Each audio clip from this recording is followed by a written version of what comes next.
Wah, kumpul semua ya. Kita akan baca bergantian. Yang pertama saya, yang kedua kita semua, lalu yang ketiga kita bergabung. Matius 6 ayat 19 sampai 21. Sudah dapat semua? Alep, sudah siap? Udah, kata Alep. Kita akan mulai. Judulnya adalah hal mengumpulkan harta. Janganlah kamu mengumpulkan harta di bumi. Di bumi ngengat dan karat merusakkannya, dan pencuri membongkar serta mencurinya.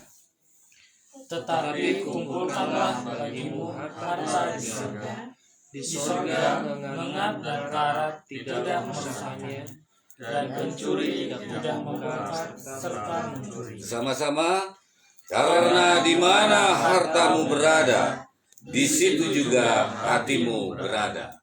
Demikianlah firman Tuhan bagi kita malam ini. Siapa bertelinga, hendaklah ia mendengar apa yang dikatakan Roh bagi kita. Amin. Amin. Hari ini kita akan melanjutkan pengajaran Tuhan Yesus. Kemarin kita telah membahas hal puasa. Nanti saya akan sharing tentang puasa. Hari ini kita akan membahas tentang hal mengumpulkan harta. Kita langsung saja, mari kita membahas. Ayat yang ke-19, tolong. Siapa pendatang baru di situ? Ros, baca ayat 19.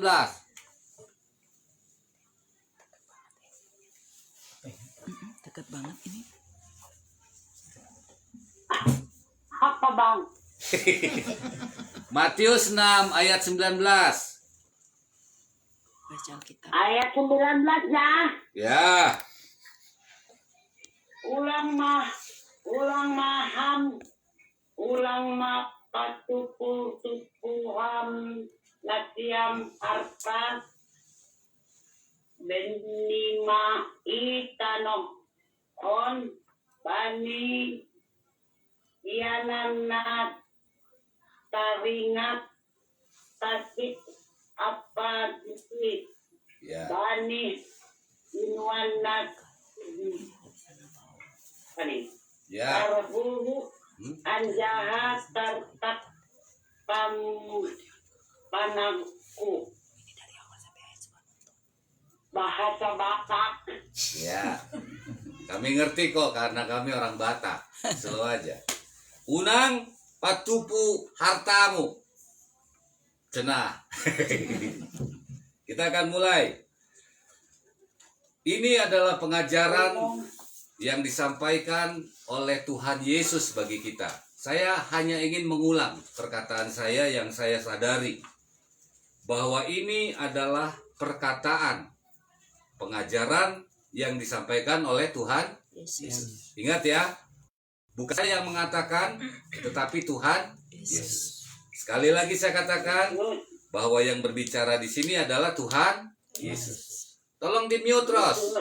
Ya, di-mute. Ros, di-mute.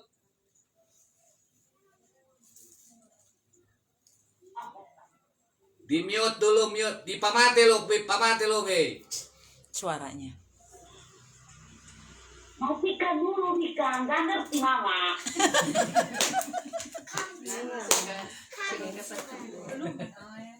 Enggak, gosok gigi. Matikan dulu, Rika. Kamu gimana? Udah ya. Di sini dikatakan apa? Bahwa Tuhan Yesus menyampaikan perkataan pertamanya apa di sini? Kata janganlah. Ingat ya. Janganlah berarti tidak boleh. Janganlah berarti dilarang. Makna kata di sini sangat dalam sekali. Ketika kita coba mau merenungkan, kita akan temukan mengapa kita dilarang untuk mengumpulkan harta. Ingat ya, yang dilarang di sini adalah mengumpulkan harta. Jadi Tuhan Yesus melarang kita untuk mengumpulkan harta. Kalau bahasa Bataknya ipatupu. ditimbun, dikumpulkan, di apa lagi? Diperbanyak. Jadi hal ini dilarang. Jangan keliru, saya tidak melarang untuk mencari uang, tetapi yang dilarang Tuhan Yesus di sini adalah mengumpulkan harta. Kenapa dilarang? Karena Tuhan Yesus mengatakan fakta nyata yang sebenarnya. Yang pertama, ketika kita mengumpulkan harta di bumi, ingat, haruslah ngengat. Ingat ya, ngengat dan karat merusakkannya. Saya ulangi ya, ketika kita mengumpulkan harta di bumi, menimbun harta, memperbanyak harta di bumi selama kita hidup di bumi, maka haruslah ngengat dan karat merusakkannya. Artinya harta kita tidak akan berguna lagi karena sudah rusak. Satu contoh, kalau kita pernah main ke perumahan Sentul di Jakarta sana atau di perumahan-perumahan mewah, kita akan sering melihat ada banyak rumah yang tidak berpenghuni. Betul ya? Dan bahkan rusak dan bahkan hancur. Itu adalah satu contoh bahwa orang mengumpulkan harta. Yang jadi persoalan, hukum yang berlaku di bumi, ngengat dan karat akan merusakkan.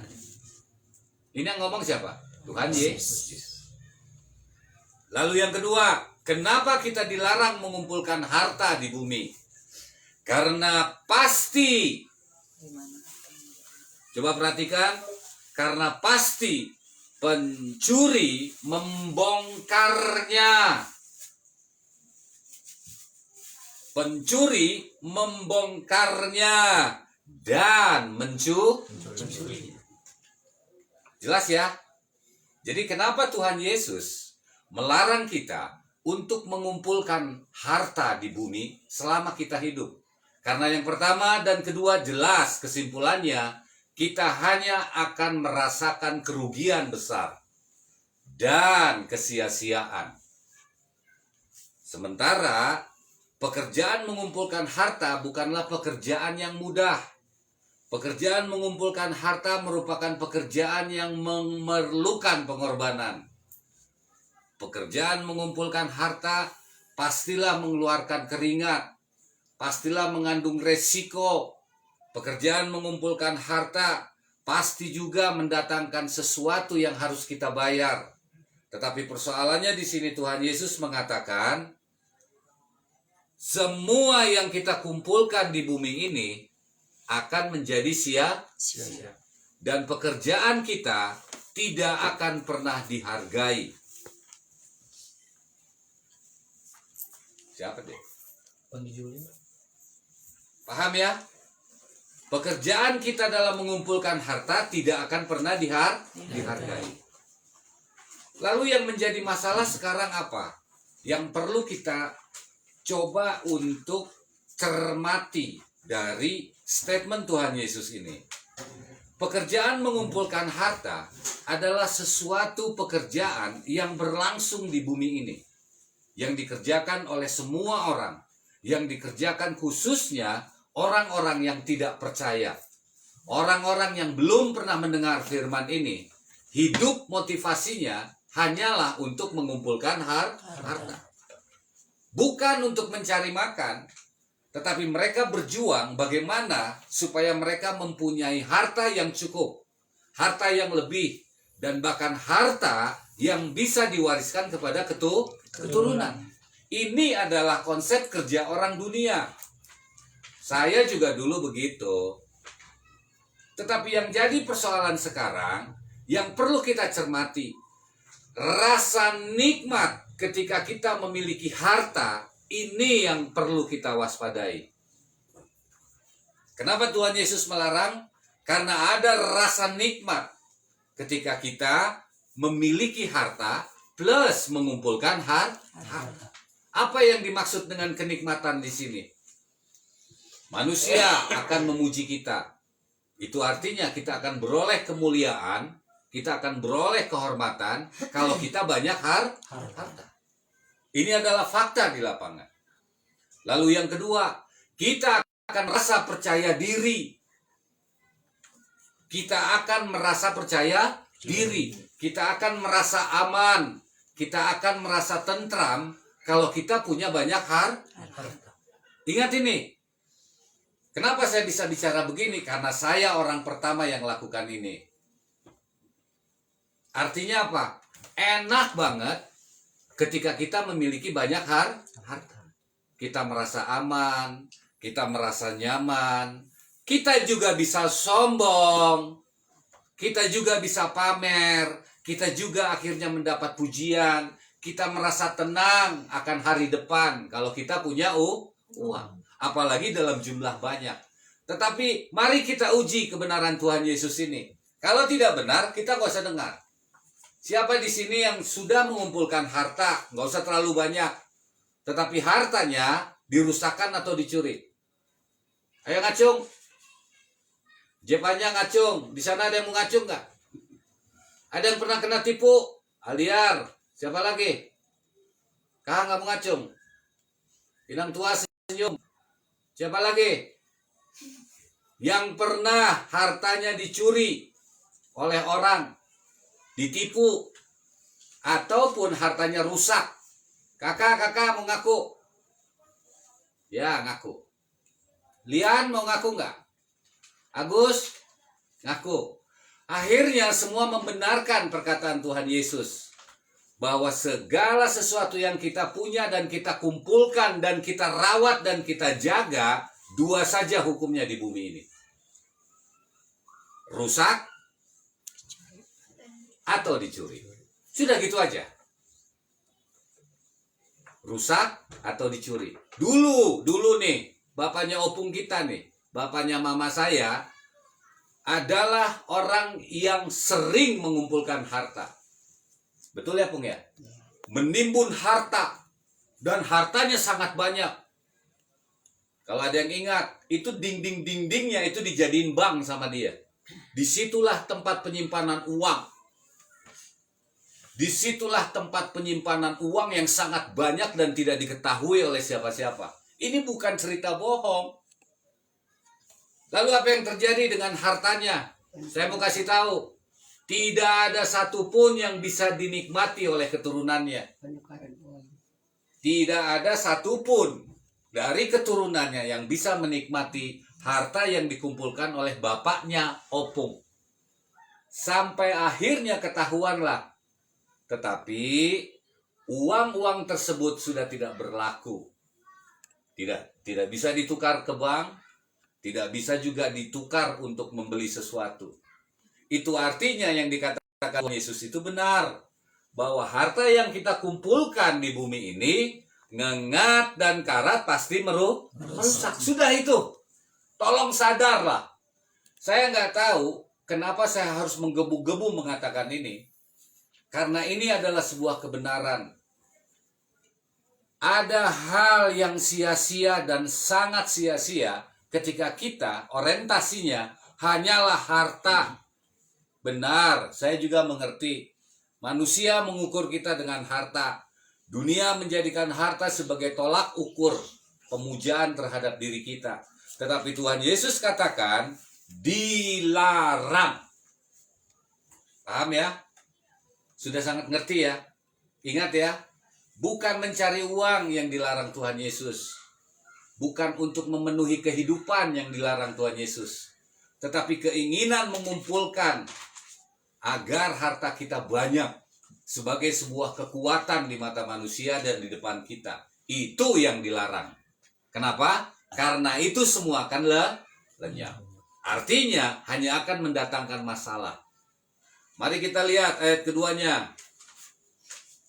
Bapak mau baca? Ayat yang ke-20. Coba itu. Papi kita itu mami kita ya. Ayat yang ke-20.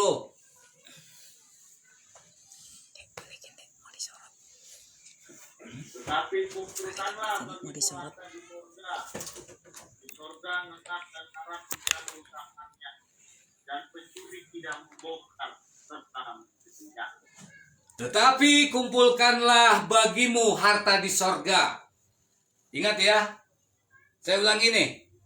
Ini ada sesuatu yang dirahasiakan Tuhan di sini, yang saya akan bagi kita semua. Apa kata Tuhan Yesus di sini? Coba kakak baca kakak. Bau coba. Atau rado. Ayat 20.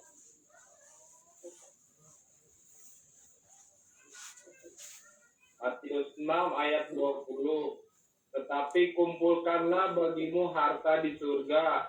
Di surga ngengat dan karat tidak merusaknya, dan pencuri tidak membongkar serta mencurinya. Ada yang mengerti nggak ini ayat ini? Coba panggil Juli sekali lagi supaya ngerti. Panggil Juli.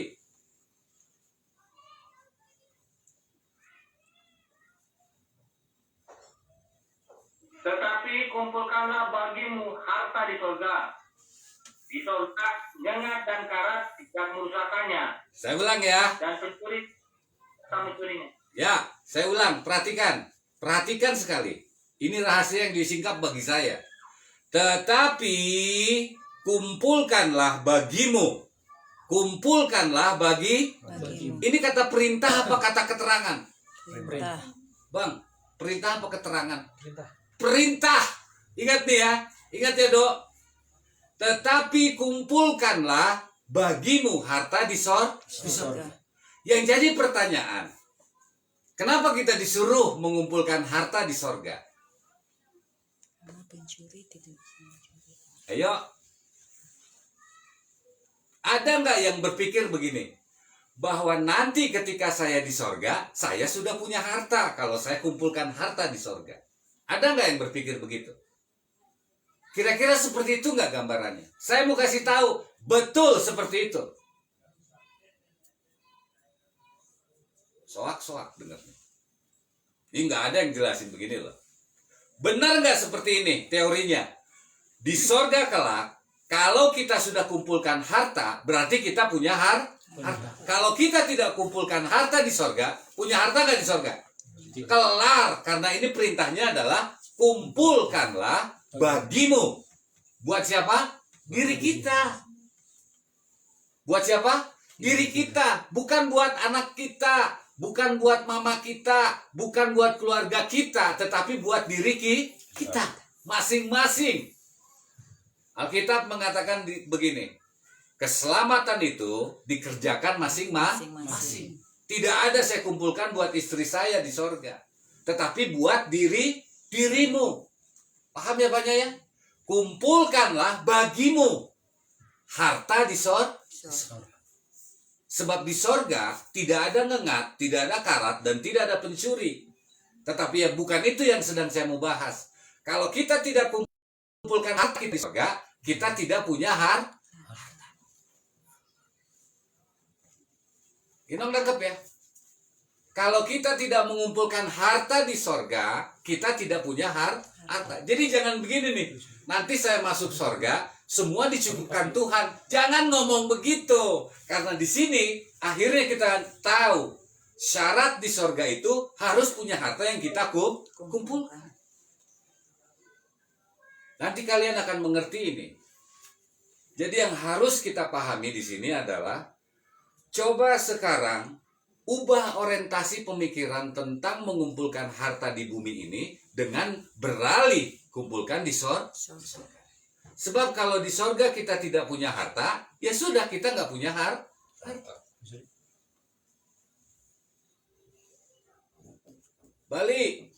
Bali punya banyak duit nggak?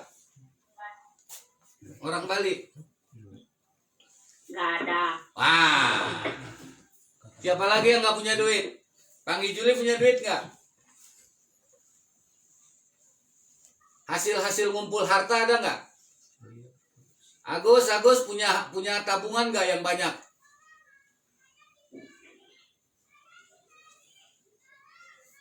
Panggil Juli, apa yang sudah dikumpulkan? Ada nggak? Nggak ada. Jadi begini, ini hasil perenungan saya. Kalau mengumpulkan harta di bumi saja kita gagal, Kalau mengumpulkan harta di bumi saja kita tidak bisa, banyak kan di sini yang nggak bisa kan? Jadi ini Tuhan Yesus itu sedang berbicara kepada orang-orang yang bisa mengumpulkan harta di bumi. Siapa dia? Om Adion ikutan tadi full. Udah ngerti ya? Ini bagaimana dengan orang-orang yang nggak ada hartanya di bumi? Yang sudah berjuang, tetapi dia tidak bisa mengumpulkan harta di bumi. Saya mau kasih tahu, kalau kita tidak bisa ngumpulin harta di bumi, itu artinya kita bisa mengumpulkan harta di sorga. Jadi jangan berpikir aneh. Jadi jangan minder kepada orang-orang yang kaya yang hartanya banyak. Itu artinya kita tidak diberi kesempatan untuk kecewa ketika kita mengumpulkan harta. Berarti kita bisa untuk mengumpulkan harta di sorga. Jadi bagi semua orang yang tidak pernah berhasil mengumpulkan harta di bumi ini, mari kita ubah haluan kita. Kita kumpulkan harta kita di sorga. Ingat ya, umur kita hanya tinggal beberapa tahun lagi. Kita nggak tahu kapan Tuhan panggil. Jangan rumah sudah ada tapi harta nggak ada. Tuhan Yesus menjanjikan bahwa rumah sudah tersedia di sorga. Harta, Tuhan Yesus yang ngomong, kumpulkan bagimu harta di sorga. Kalau kita nggak bisa ngumpulin harta di bumi, sudah jelas. Berarti kita mampu mengumpulkan harta di sorga. Sekarang pertanyaannya, siapa yang ngerti gimana sih sebenarnya mengumpulkan harta di sorga? Ada yang ngerti nggak? Coba bau. Sebetulnya bagaimana sih mengumpulkan harta di sorga?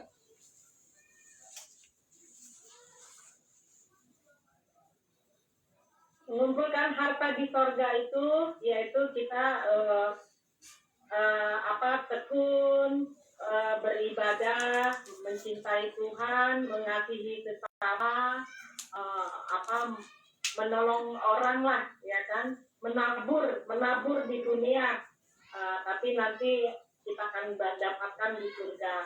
Yang penting kita harus satu, percaya kepada Tuhan Yesus, dan kita membaca selalu firman Tuhan dan kita jalankan.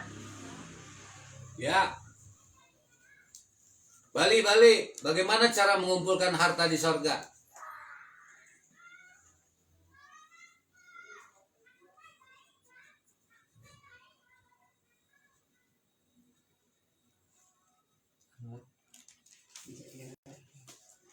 Gak bisa jawab. Siapa yang ngerti mengumpulkan harta di sorga?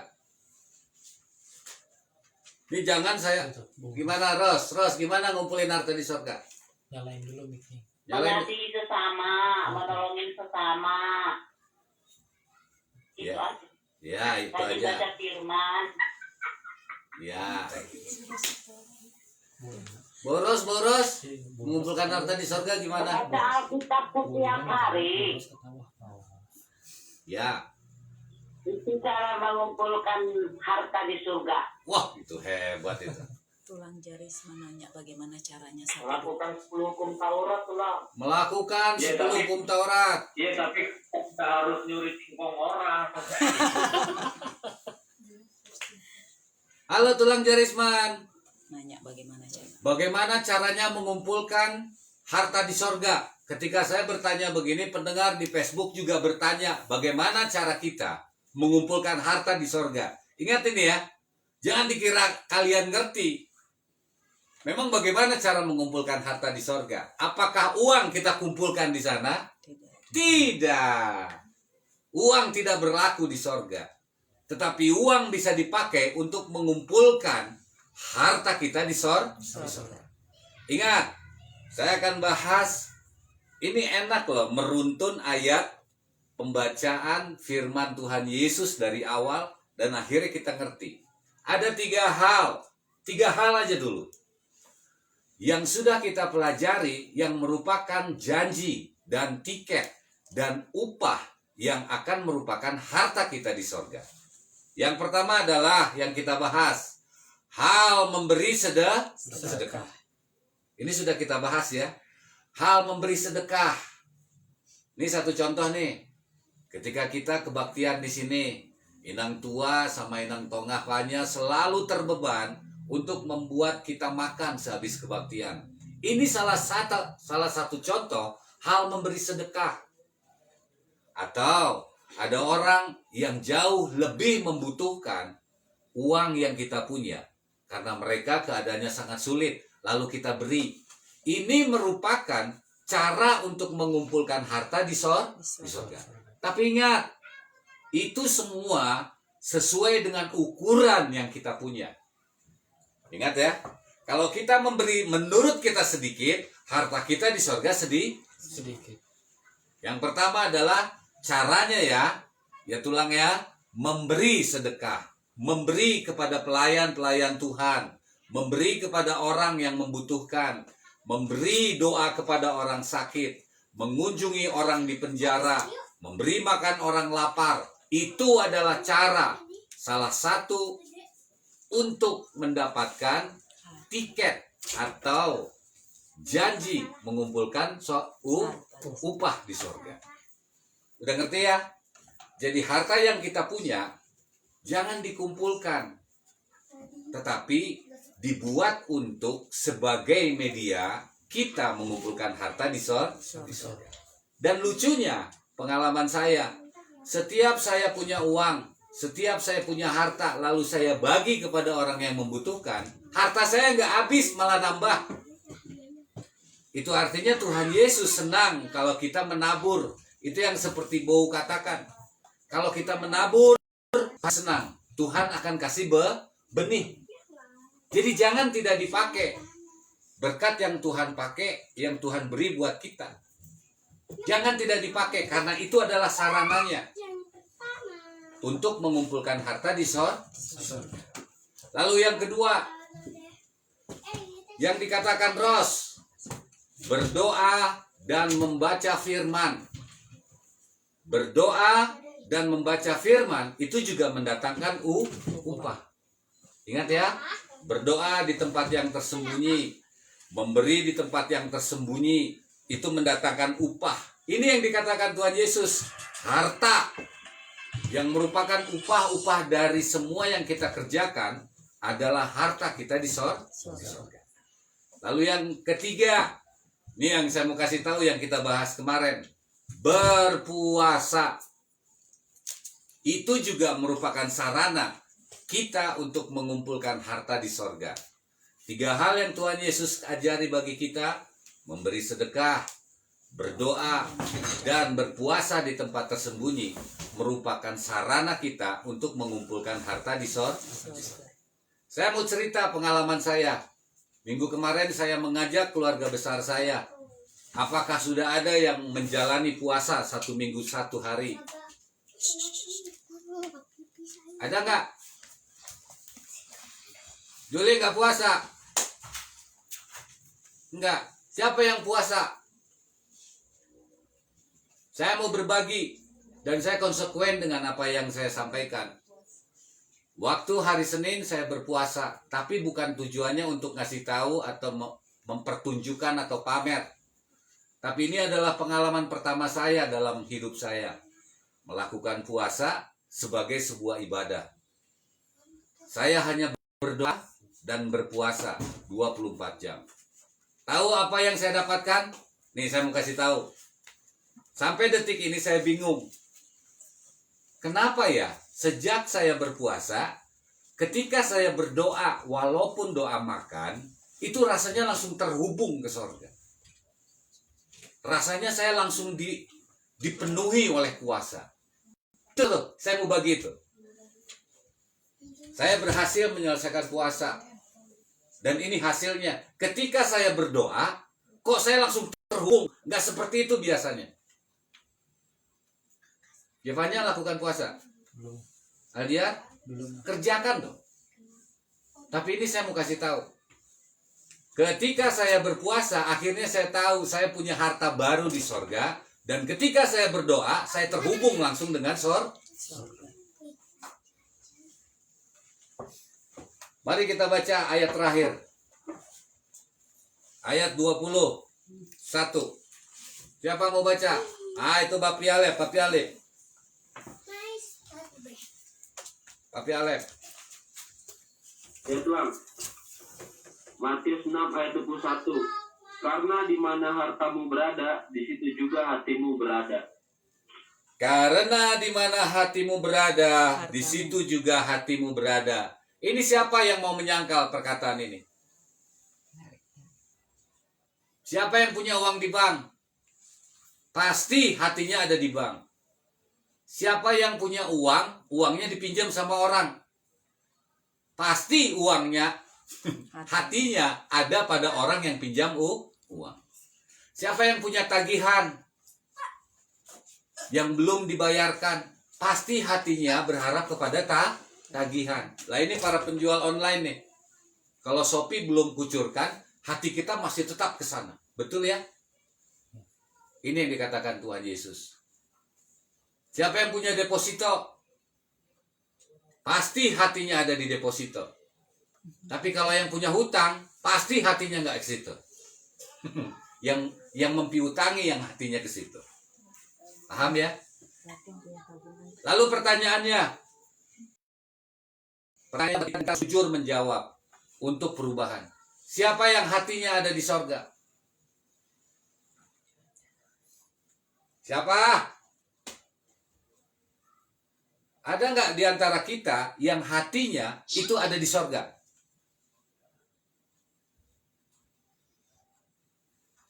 Jelas ya firman ini ya. Ini menjelaskan bahwa kita nggak punya harta di sorga. Kalau hati kita tidak ada di sorga, tidak merindukan sorga, tidak ada kepengen ke sorga, jelas kita tidak punya harta di sorga. Elkara ada ya Elkara? Ini Elkara suka cerdas nih. Coba baca Le, yang 21.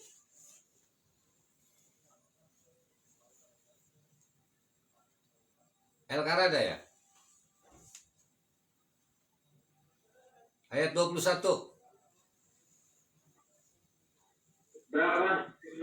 Ayat 21. Elkaranya masih ini. Oh. Tugas harus selesai malam ini. Ya udah yang tengah. Matius 6 ayat 21. Terakhir. Matius 6 ayat 21 demikian firman Tuhan. Karena di mana hartamu berada, di situ juga hatimu berada. Ingat ini ya. Sekali lagi sudah dibacakan. Apabila hati kita tidak ada di sorga, itu menjelaskan kita nggak punya harta di sorga. Gampang kan jawabnya? Kalau hati kita tidak ada di sorga, itu artinya kita tidak punya harta di sorga. Waspada dengan keadaan ini. Kalau hati kita hanya terpaut di bank, di deposito, yang dipegang orang, itu artinya hati kita ada di bumi. Yang jadi persoalan setelah mati, kita nggak punya apa-apa. Ingat ya, Tuhan Yesus katakan di sini, kumpulkanlah.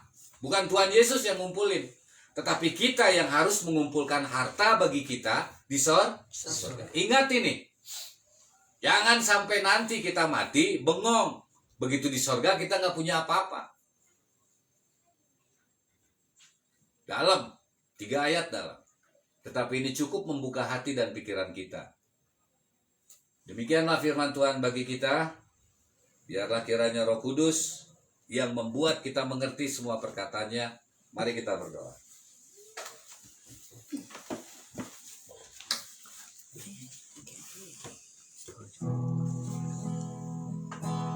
Lewat di lembah.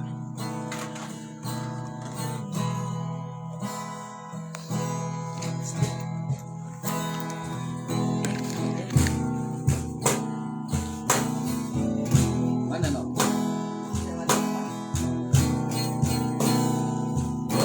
Melewati lembah duka.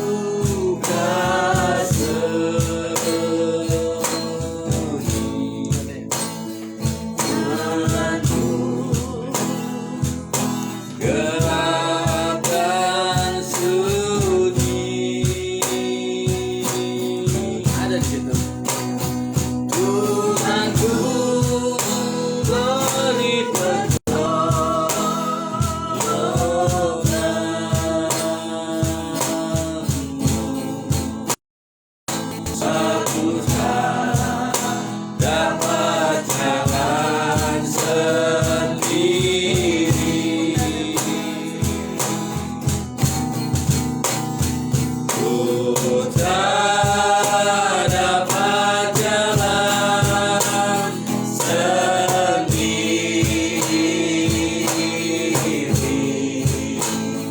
Tuhan, tolonglah aku, biarlah sinarmu menerangiku,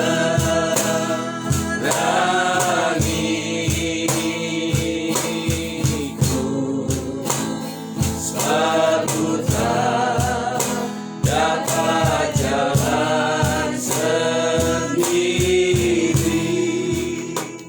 Mari kita berdoa.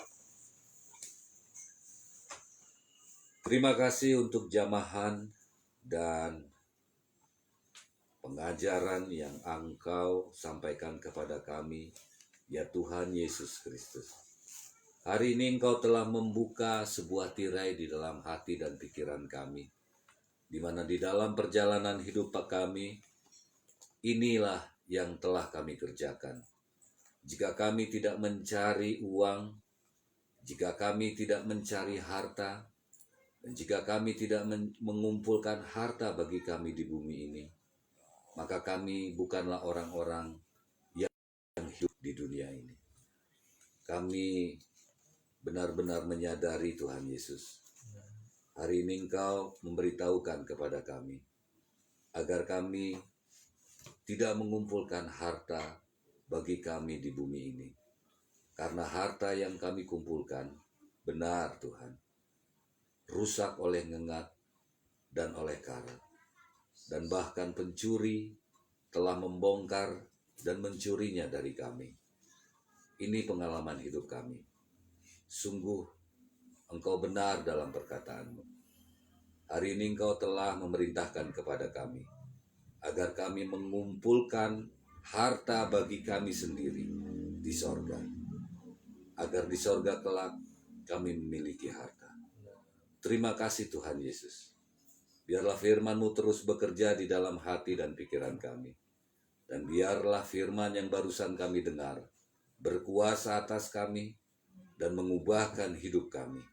Sehingga kami hanya mau mengumpulkan harta bagi kami di sorga.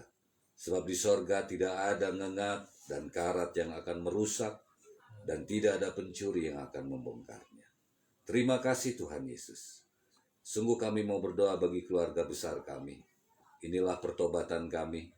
Dan biarlah saat ini kami melakukan semua yang kami dengar dari Tuhan.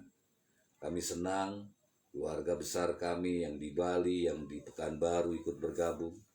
Biarlah perjumpaan ini tidak menjadi sia-sia.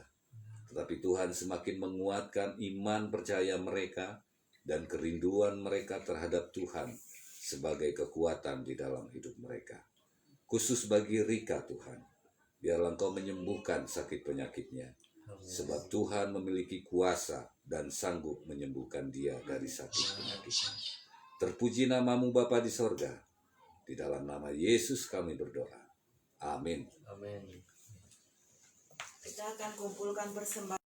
Kita naikkan pujian dari Doding Haleluya nomor 348.